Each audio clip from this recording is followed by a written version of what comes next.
अस्सलाम वालेकुम viewers. Previous lecture में हमने डिस्कस किया था होम्योस्टैसिस के बारे में, उसके कॉन्सेप्ट्स के बारे में, सिग्निफिकेंस के बारे में। आज हमारा जो टॉपिक है वो है फीडबैक। फीडबैक मैकेनिज्म क्या होता है? सबसे पहले हम इसको डिफाइन करते हैं। फीडबैक का मतलब होता है रद्द अमल। अगर कोई एक्शन है तो उसका रिएक्शन ज़रूर होता है। This is feedback. रिस्पॉन्स, किसी भी चीज़ का रिस्पॉन्स, इसे हम फीडबैक कहते हैं। या कोई चेंज होती है इन्वायरमेंट में, उस चेंज का रिस्पॉन्स हमारी बॉडी देती है। This is feedback. तो अगर हम इसको डिफाइन करें, द डिटेक्शन ऑफ चेंजेस और change bye receptor, detection of change bye receptor sending signal by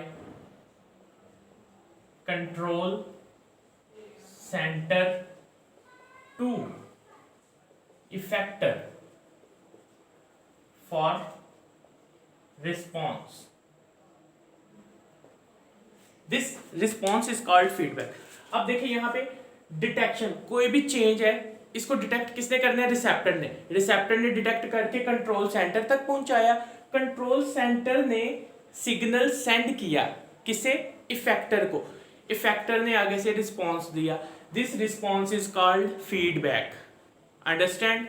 अब हम बात करते हैं, फीडबैक दो तरह के होते हैं। इनकी टाइप्स के बारे में देखते हैं। Types of feedback. नंबर 1 पे हमारे पास आ जाता है negative feedback,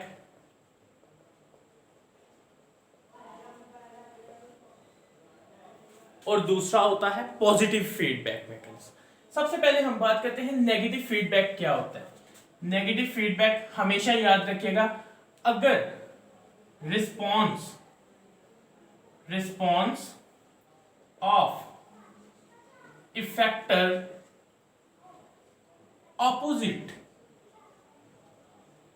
opposite to change, अगर इफेक्टर का रिस्पॉन्स चेंज जो भी हुई है उसके ऑपोजिट होगा तो ये नेगेटिव फीडबैक मैकेनिज्म होगा। इसकी एग्जांपल हम देखते हैं। एग्जांपल के तौर पे, अगर बाहर एनवायरनमेंट बहुत ज्यादा कूल हो गया, ठंडा हो गया, तो हमारी बॉडी ने उसको रिस्पॉन्स उसके ऑपोजिट देना है। मीन हमारी बॉडी अंदर हीट जनरेट करेगी। ये जो ऑपोजिट रिस्पॉन्स हुआ है कोल्ड के against heat, this is negative feedback mechanism. इसकी एग्जांपल में हम लिख देते हैं, अगर एनवायरनमेंट सपोज कोल्ड हो गया है, कोल्ड हो गया तो ये डिटेक्ट कौन करेगा? Receptor. Clear? Receptor signal send करेगा कंट्रोल सेंटर को। कंट्रोल सेंटर क्या करेंगे? ये सिग्नल सेंड करेगा इफेक्टर को। इफेक्टर क्या करेगा? मसल के तौर पे एक्ट करेगा और मसल को कॉन्ट्रैक्ट और रिलैक्स करवाएगा, तो जिससे क्या होगी? शिवरिंग। शिवरिंग का मतलब होता है कांपना। जब शिवरिंग होगी तो उससे ऑटोमेटिकली हीट प्रोड्यूस होगी। ये हमारे पास आता है नेगेटिव फीडबैक मैकेनिज्म। अंडरस्टैंड? अब हम बात करते हैं दूसरी टाइप जो है इसकी, वो है positive feedback mechanism. Positive feedback mechanism. Positive feedback में इसका रिवर्स कर ले, अगर रिस्पॉन्स ऑफ इफेक्टर टूवर्ड्स और सिमिलर द चेंज, अगर इफेक्टर का रिस्पॉन्स सेम हुआ जो चेंज हुई है, तो इसको हम पॉजिटिव फीडबैक मैकेनिज्म कहेंगे। इसकी एग्जांपल हम देखते हैं। इसकी एग्जांपल कुछ इस तरह है। Baby Suckling, nipples. जब बेबी बॉर्न होता है तो बेबी के बॉर्न होने से पहले जो हार्मोनल चेंजेस आती हैं, उनसे मदर जो होती है उसके अंदर ऑलरेडी मिल्क प्रोडक्शन हो चुकी होती है। अंडरस्टैंड? अब मिल्क का प्रोड्यूस होना, और अगर मिल्क प्रोडक्शन हुई है हम इसको रोक दें तो ये नेगेटिव हो जाएगा, लेकिन हमने इसको रोकना नहीं बल्कि इसको बाहर निकालना है, क्योंकि बेबी की फीड है, इसको हम बाहर निकालना है। इधर से प्रोड्यूस हुआ, उधर से हमने इसको बाहर निकालना है। तो मिल्क का प्रोड्यूस होके इजेक्ट होना, बाहर आना, this is positive feedback mechanism. अब होता क्या है, when baby suckling the nipple, nerve send signal to sensory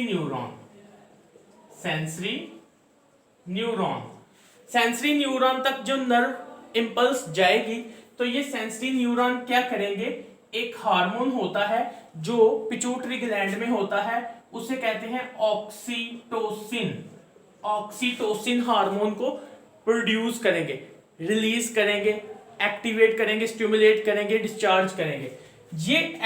ये जो ऑक्सीटोसिन हार्मोन है ये टारगेट सेल की तरफ जाएगा, यानी मेमोरी ग्लैंड की तरफ। फीमेल के जो मेमोरी ग्लैंड है उधर जाएगा, मेमोरी ग्लैंड से ही मिल्क इजेक्ट होता है ना, तो ये मेमोरी ग्लैंड पे जाके इफेक्ट करेगा, जिससे फिर क्या होगा, रिस्पॉन्स में मिल्क इजेक्ट होगा।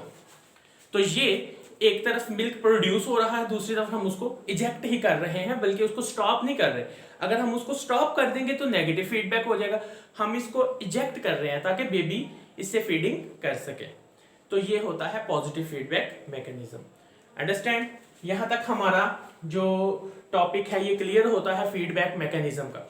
अब हम नेक्स्ट अपने टॉपिक की तरफ चलते हैं, जिसे हम कहते हैं ऑस्मो रेगुलेशन। ऑस्मो रेगुलेशन को हमने डिटेल में करना है, ये इसकी एग्जांपल है।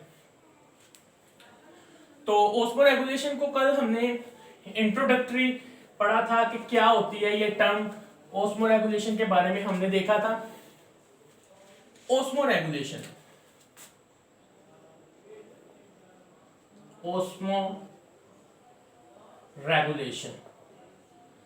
ये दो वर्ड हैं। ऑस्मो आपको कल भी बताया था, वाटर प्लस साल्ट, तो रेगुलेशन बैलेंस, इसका मतलब होता है बैलेंस, यानी वाटर और साल्ट के बैलेंस को हम ऑस्मो रेगुलेशन कहते हैं। अब हमेशा याद रखिएगा, कोई भी सेल जो होता है जब तक उसमें वाटर साल्ट बैलेंस नहीं होगा वो फंक्शन परफॉर्म नहीं करेगा। तो हम देखते हैं, इसको एग्जाम्पलीफाई करते हैं। फर्ज करें एक सेल है, इसको मैं एक बीकर में रखता हूं, सपोज ये एक सेल है, ठीक। अब इस सेल का जो आउटसाइड इन्वायरमेंट है, यहां पे वाटर की कंसंट्रेशन हाई है, यानी यहां पे हाई H2O है। तो आपने ओस्मोसिस की डेफिनेशन आपको पता है, ओस्मोसिस क्या होता है। ओस्मोसिस के according water molecule move from area of higher concentration to area of lower concentration. तो यहाँ पे वाटर की कंसंट्रेशन हाई है, तो यहां से क्या होगा, वाटर हाई से सेल के अंदर मूव करना शुरू हो जाएगा। तो जिसकी वजह से सेल की कंडीशन यूं हो जाएगी, सेल टर्जिड हो जाएगा। और जब सेल टर्जिड हो जाएगा तो ये बस्ट भी हो सकता है, इसलिए ये इसके लिए सूटेबल इन्वायरमेंट नहीं, क्योंकि वाटर की एफिशिएंसी है। अब अगर इसी सेल को हम यूं कर देते हैं, ये टर्जिड सेल है, ये टर्जिड सेल पकड़ के हम किसी ऐसे एनवायरनमेंट में रख देते हैं जहां पे बाहर क्या है, वाटर कंसंट्रेशन कम है। तो जब वाटर की कंसंट्रेशन कम है, इट मींस सेल के अंदर वाटर की कंसंट्रेशन हाई होगी। तो जब सेल के अंदर वाटर की कंसंट्रेशन हाई है तो सेल आउटसाइड मूव करना शुरू हो जाएगा। इस प्रोसेस को हम कहेंगे एक्सोओस्मोसिस। जब सेल से वाटर बाहर आता है तो इसे एक्सोओस्मोसिस कहेंगे, जब सेल के अंदर वाटर जाता है तो इसे एंडोओस्मोसिस कहेंगे। क्लियर? अब आउटसाइड द सेल वाटर जाना शुरू हो गया तो ये सेल की हालत यूं हो जाएगी, ये सेल श्रिंक हो जाएगा। क्लियर? ये सेल हमारा श्रिंक हो गया। तो इससे क्या पता चला कि यहां पे भी सेल अपना फंक्शन परफॉर्म नहीं कर पाएगा।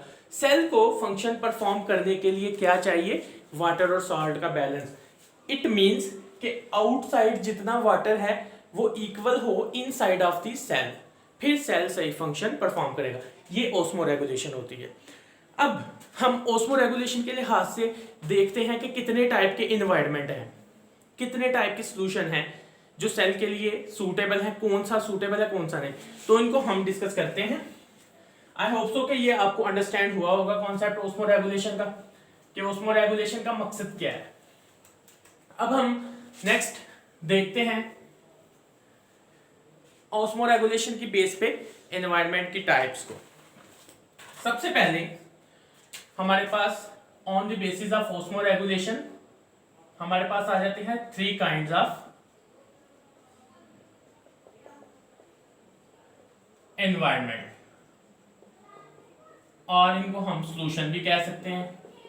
3 तरह के सॉल्यूशन होते हैं। अब हमने देखना है सेल के लिए कौन सा सूटेबल है। इनको हम कंपैरेटिवली पढ़ते हैं, बहुत ज्यादा इंपॉर्टेंट ये शॉर्ट क्वेश्चन है। सबसे पहले हमारे पास आता है हाइपोटोनिक सॉल्यूशन।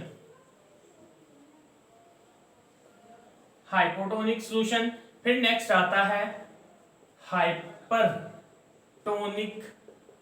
सॉल्यूशन, फिर नेक्स्ट आता है आइसोटोनिक सॉल्यूशन। क्लियर? ये 3 तरह के सॉल्यूशन या एनवायरनमेंट है। अब हाइपोटोनिक में क्या होता है, हाइपोटोनिक को अगर हम बात करें तो इसमें है हमारे पास this solution outside the cell. इसको डिफाइन करते हैं, this solution, in this solution, इस सॉल्यूशन में क्या होता है, this solution outside the cell, the cell outside the cell have lower solute concentration than inside cell। Hypotonic ऐसा एनवायरनमेंट है, ऐसा सॉल्यूशन है जिसमें आउटसाइड सेल के आउटसाइड जो है वो सोल्यूट की कंसंट्रेशन जो होती है वो कम होती है। ठीक है, हाइपो का मतलब होता है कम। अब देखते हैं कैसी कंडीशन बनती है। सोल्यूट की कंसंट्रेशन कम है तो इसमें चेंजेस क्या आएंगी, देख लेते हैं। ये एक सेल है, क्लियर, इसके आउटसाइड ये सॉल्यूशन है। अब ये आउटसाइड जो सॉल्यूशन है उसमें क्या बात की है हमने, हैव लोअर सोल्यूट कंसंट्रेशन। इसमें सोल्यूट की कंसंट्रेशन कम है यानी वाटर की ज्यादा है, डेफिनेटली उल्ट होता है। सोल्यूट की कंसंट्रेशन कम है तो वाटर की कंसंट्रेशन क्या है, हाई। तो जब वाटर की कंसंट्रेशन हाई है तो यहां पे क्या होगी, एंडो ऑस्मोसिस। वाटर क्या करेगा, हाई से लो साइड की तरफ चलना शुरू हो जाएगा। सेल के अंदर तो फिर वाटर कम है ना, क्योंकि बाहर ज्यादा है, बाहर सोल्यूट की कंसंट्रेशन कम है तो वाटर ज्यादा है, अंदर वाटर की कंसंट्रेशन कम है तो सोल्यूट की ज्यादा है, उसके अपोजिट हो गया। तो इसके नतीजे में क्या होगा, इसके नतीजे में सेल, जो ये हमने सेल रखा है, वाटर जैसे ही सेल के अंदर एंटर होता जाएगा तो ये सेल टर्जिड होगा। अंडरस्टैंड, ये सेल टर्जिड होगा, तो इसको हम कहेंगे टर्जिड सेल। क्लियर? अब सेम हाइपरटोनिक की तरफ हम आते हैं, हाइपरटोनिक एनवायरनमेंट की तरफ। इसमें क्या है, the solution outside the cell have higher solute concentration than inside cell। अब यहां पे बिल्कुल उसका उल्ट कर दे, सोल्यूट की कंसंट्रेशन जो है वो आउटसाइड सॉल्यूशन में हायर है। देख लेते हैं तो इसके साथ क्या सलूक होना है, ये सेल है। अब बाहर क्या है, यहां पे सॉल्यूशन है।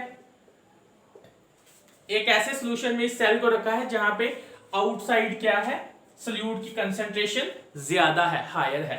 तो आउटसाइड अगर सॉल्यूट की कंसंट्रेशन ज्यादा है तो ऑटोमेटिकली वाटर की कंसंट्रेशन कम होगी, और इसके उल्ट सेल के अंदर फिर सॉल्यूट की कंसंट्रेशन क्या होगी, सॉल्यूट की कंसंट्रेशन यहाँ पे कम होगी और वाटर की कंसंट्रेशन ज्यादा होगी।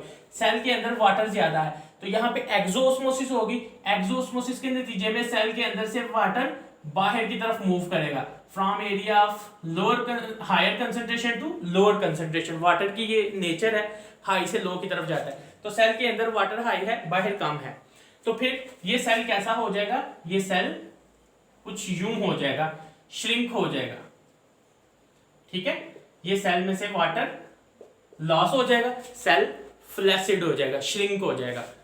तो इसको हम कहेंगे फ्लैसिड सेल, फ्लैसिड सेल।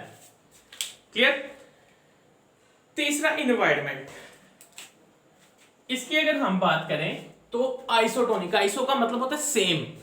तो यहां पे क्या होता है, सोल्यूट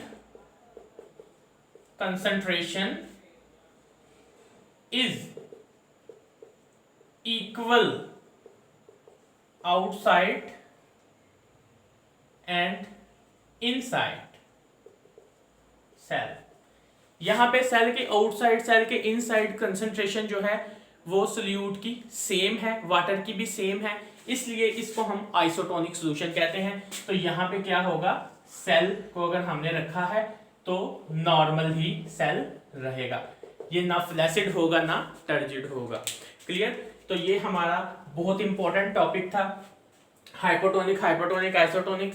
इसमें शॉर्ट क्वेश्चन आता है तो आपने एक एक पॉइंट डेफिनेशन लिखनी है। दूसरा पॉइंट आपने लिखना है हाइपोटोनिक, हमेशा याद रखना है हाइपोटोनिक में वाटर ज्यादा होता है, हाइपरटोनिक में वाटर कम होता है। ठीक है, आइसोटोनिक में सेम होता है। अब हाइपोटोनिक में सेल, इसका दूसरा पॉइंट आप चाहें तो लिख सकते हैं, इसमें सेल क्या होता है, टर्जिड हो जाता है, और इसमें क्या होता है, एंडोस्मोसिस होती है। जबकि हाइपरटोनिक में क्या होता है, हाइपरटोनिक में सेल श्रिंक हो जाता है और इसमें एक्सोओस्मोसिस होती है। जबकि आइसोटोनिक में सेल के ऊपर कोई भी इफेक्ट नहीं पड़ता। अंडरस्टैंड। इसके बाद हमारा नेक्स्ट इंपॉर्टेंट टॉपिक स्टार्ट हो रहा है, ओस्मोरेगुलेशन इन प्लांट्स। उसको हम देखते हैं, ओस्मोरेगुलेशन इन प्लांट्स को। जैसे हर एनिमल के लिए ओस्मोरेगुलेशन वाटर साल्ट का होना जरूरी है, इसी तरह प्लांट्स के लिए भी ये बहुत ज्यादा इंपॉर्टेंट मैकेनिज्म है। जितने भी लिविंग ऑर्गेनिजम्स हैं सबके लिए ओस्मोरेगुलेशन जरूरी है। अगर ओस्मोरेगुलेशन नहीं होगी तो इससे बहुत सारी प्रॉब्लम्स क्रिएट होंगी। तो हमारा नेक्स्ट टॉपिक है ओस्मोरेगुलेशन इन प्लांट्स।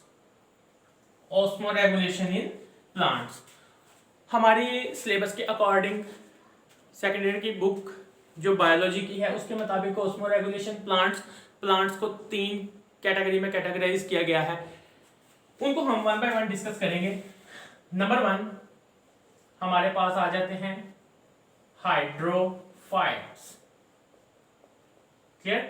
हाइड्रोफाइट्स, इनके नाम से ही शो होता है, hydro mean water, hydro mean water, phyte mean plant. Clear. तो डेफिनेशन हम बना सकते हैं, the plants which grow in aquatic environment are called hydrophytes. Clear. अब इसमें हमने देखनी है इनकी एग्जांपल्स।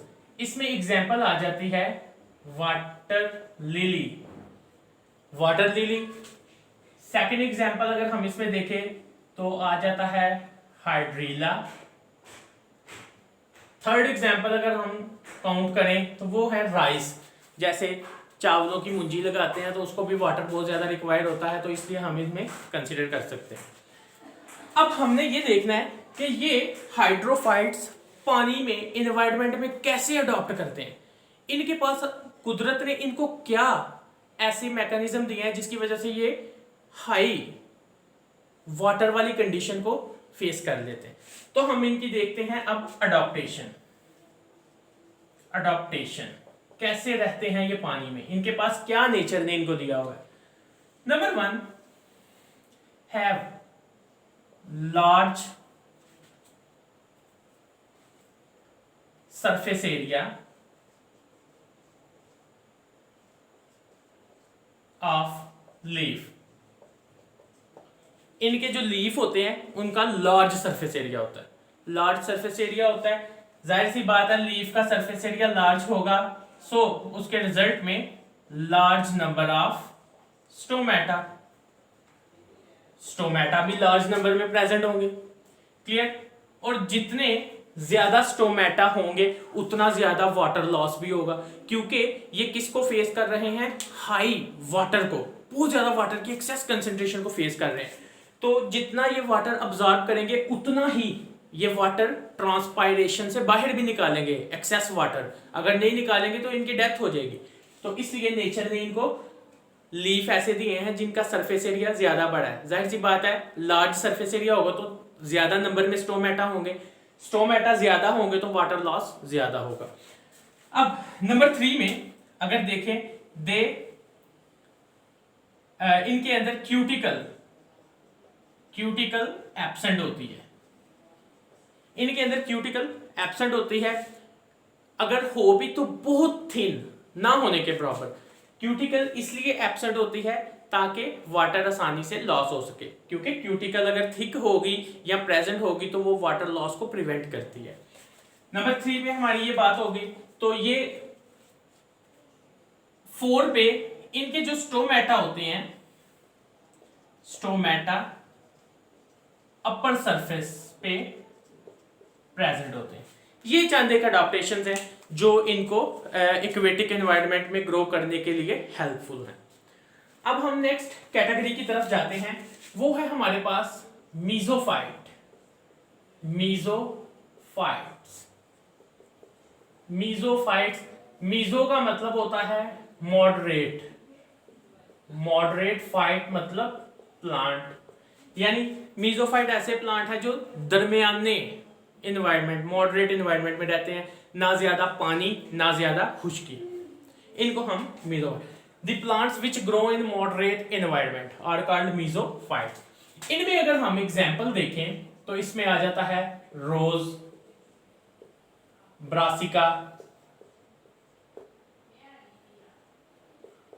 Brassica, mangoes etcetera. ये एग्जाम्पल्स हैं जो कि हमारे ये मैदानी इलाकों में जहां पे हम रहते हैं, ये जो प्लांट होते हैं ये मोस्टली मीजोफाइट्स होते हैं। अब इनके पास क्या अडॉप्टेशन है? नेचर ने इनको क्या अडॉप्टेशन दी है कि ये इस एनवायरनमेंट, मॉडरेट एनवायरनमेंट में रह सकते हैं।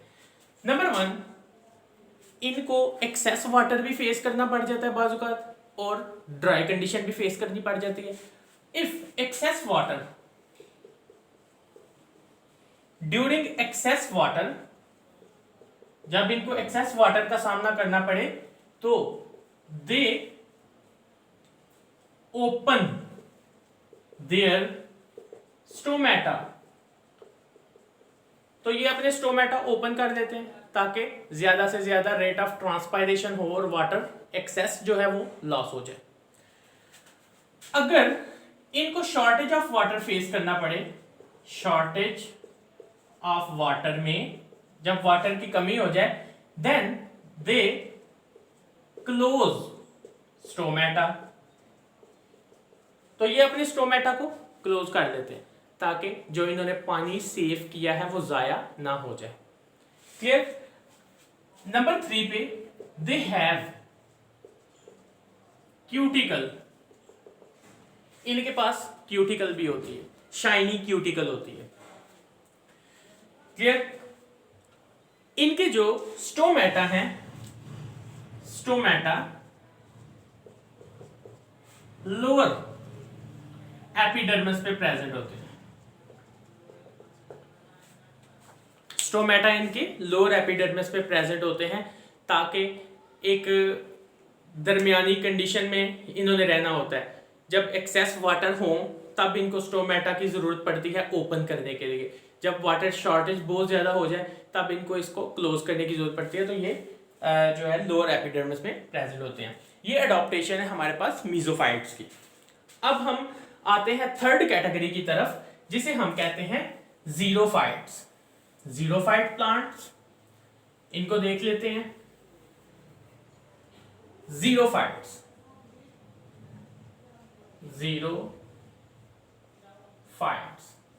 Zero mean dry, fight mean plants. ऐसे प्लांट्स जो ड्राई एनवायरनमेंट में रहते हैं इनको हम क्या कहते हैं? जीरोफाइट्स। इनमें अगर हम एग्जांपल्स देखें तो एग्जांपल आ जाती हैं इनमें कैक्टस, ओपनशिया, एक्सेट्रा, बहुत सारी एग्जांपल्स आ जाती हैं। अब अडॉप्टेशन इनमें देखनी है कि ये इतने ड्राई एनवायरनमेंट में अपने आप को कैसे अडॉप्ट करते हैं, ये हमने देखा है। Number 1, they have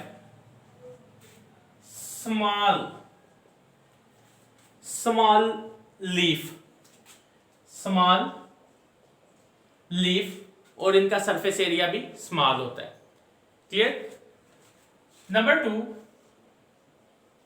thick vaccine cuticle इनमें प्रेजेंट होती है।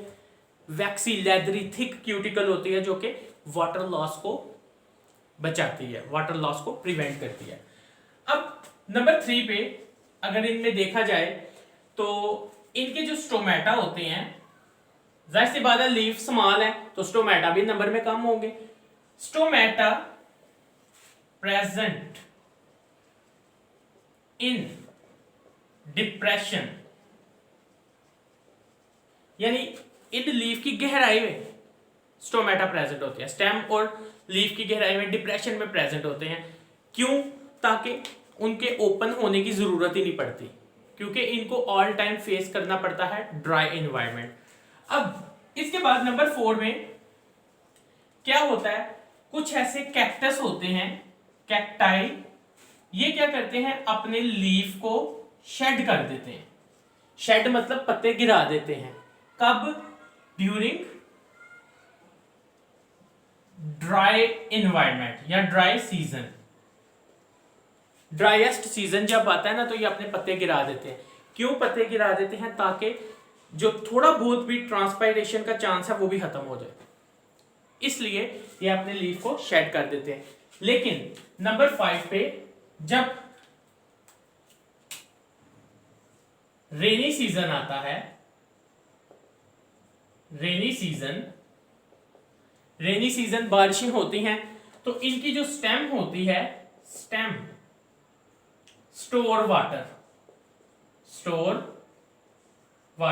वो वाटर को स्टोर कर लेती है और एक ऐसा आर्गन बन जाती है जिसे हम सक्यूलेंट आर्गन कहते हैं। सक्यूलेंट का मतलब होता है वाटर स्टोरिंग आर्गन।